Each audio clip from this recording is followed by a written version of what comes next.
Bonjour, donc je vais vous présenter le développement de l'application du club de mangeurs de fromage afin que vous puissiez prendre la suite sur cette application. Donc tout d'abord je vais vous présenter comment est organisée l'interface utilisateur. Donc à gauche on a une liste de fromages avec tous les fromages de la base de données ainsi que le pays auquel il correspond. Et donc quand on clique sur un fromage, par exemple je vais prendre Beaufort AOP, donc on a son nom, son pays qui sont affichés, sa date de création qu'on peut modifier.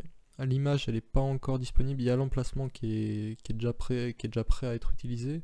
Le problème c'est que dans la base de données on ne traite pas encore cette information. Donc le Beaufort AOP par exemple, je modifie, j'enlève le P de AOP, j'update, ça va update dans la base de données et directement dans la liste on récupère l'élément actualisé depuis la base de données. Donc là je vais remettre le P et puis je vous retrouve directement à l'intérieur du code pour vous montrer comment j'ai organisé tout ça. Et donc maintenant on se retrouve sous Visual Studio donc pour voir l'organisation de mon code et de mes dossiers.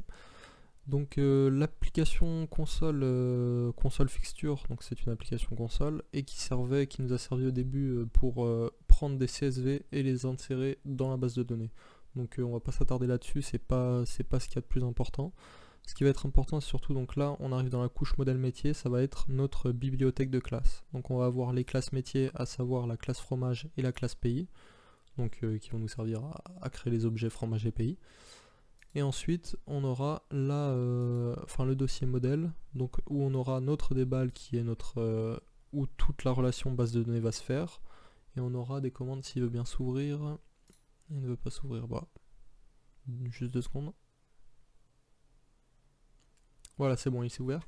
Donc c'est là-dedans qu'on va initialiser notre connexion à la base de données et ensuite on aura quelques petites requêtes génériques, à savoir les insert, les update, et on aura juste à coller notre requête en paramètre de ces fonctions-là. Depuis notre DAO. Notre DAO il servira en fait à faire la liaison entre l'objet et le déballe, afin de ne pas tout mettre dans le déballe, on sépare dans différentes classes. Et donc maintenant nous voilà donc dans l'application WPF de notre solution.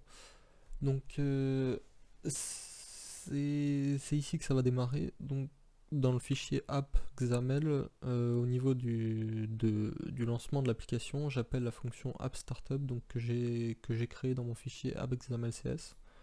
Et donc dans cette fonction, c'est là où je vais initialiser déjà les différentes DAO que j'utilise et le déballe. Donc par contre, il y a juste, pendant que j'y pense, une modification à apporter que j'ai pas apporté moi-même, et c'est une erreur d'ailleurs. C'est que là, j'initialise mon déballe, donc c'est bien, mais par contre, je m'en sers nulle part. Et le problème, c'est que dans chacun de mes DAO, j'initialise un nouveau déballe, alors que j'aurais dû utiliser le même. Donc la petite modification à faire, c'est juste rajouter un paramètre, un déballe en paramètre, et lui passer celui qu'on vient d'initialiser ici. Voilà, donc petite modification à apporter dès que vous récupérez le code. Ensuite, donc après avoir initialisé tout ça, j'initialise mon main window qui est ma fenêtre principale et ma seule fenêtre.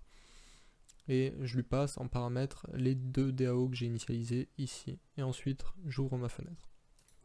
Donc dans le code de ma main window, donc ici je récupère mes 2 DAO et ensuite j'attribue à ma grid principale, donc à savoir la grid, enfin la seule grid globale de mon application, je lui attribue la view model, ça charge, je lui attribue la view model et en paramètre de cette view model, je lui ajoute mes 2 DAO que j'ai créés. Donc voilà, donc je vais vous présenter ensuite les différents dossiers. Allez, ça charge, c'est reparti. Voilà, donc ça a fini de charger, c'est bon. Donc view model. Ensuite, j'ai différentes classes, donc relais commande, c'est très important, c'est elle qui va nous permettre de... Relais commande, on va s'en servir pour comment dire. C'est dès qu'on va avoir un élément à cliquer, un bouton, il faudra lui passer ça, enfin il faudra lui passer utiliser comment dire, la classe relais commande. De toute façon, vous verrez dans le code view model, non pas view model, view fromage du coup.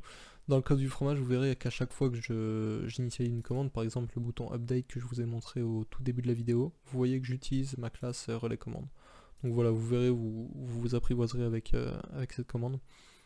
Et donc maintenant qu'on est là dans ViewFromage, donc ViewFromage hérite de ViewModel base qui est une initialisation de ViewModel qu'on utilise à chaque fois qu'on crée une view. Donc si vous créez une view pays après, réutilisez la base ViewModel.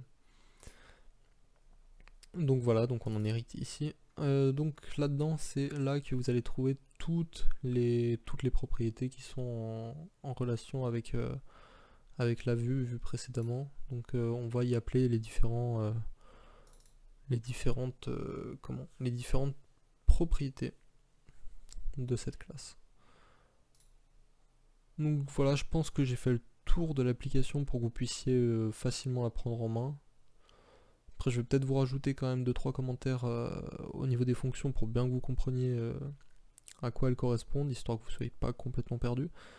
Mais sinon après vous vous y retrouverez assez facilement, c'est une application assez simple, hein, elle n'est pas hyper longue. Voilà tout. Si jamais vous avez d'autres questions, je vous laisse quand même mes coordonnées pour que vous puissiez me contacter et j'essaierai d'y répondre au mieux possible. Bon courage!